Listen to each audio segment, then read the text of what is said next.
நீங்க தூத்துக்குடி கேரல்ஸ் போயிருக்கீங்களா?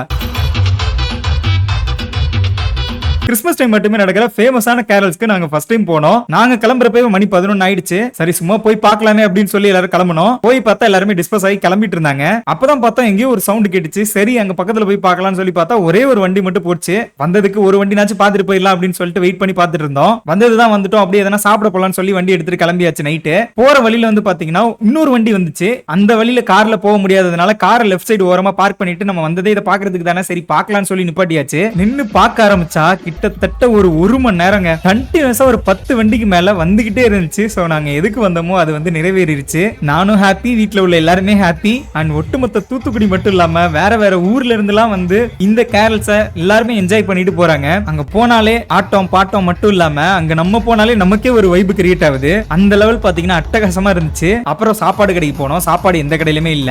சரி நமக்கு இன்னைக்கு கிடைச்சது அவ்வளவுதான் அப்படின்னு சொல்லிட்டு அப்படியே வீட்டுக்கு கிளம்பிட்டோம். அண்ட் இவ்வளவு நேரம் நான் சொன்ன எல்லா விஷயமே பாத்தீங்கன்னா பெரிய வீடியோவா நம்ம சேனல்ல அப்லோட் பண்ணிருக்கோம். விஷுவலா நீங்களும் பார்த்து வைப் பண்ணுங்க, என்ஜாய் பண்ணுங்க. அண்ட் நீங்க தூத்துக்குடி கேரல்ஸ் பாத்திருக்கீங்களான்னு மறக்காம கமெண்ட்ல சொல்லிட்டு போங்க. எல்லாருக்கும் பாய் கைஸ்.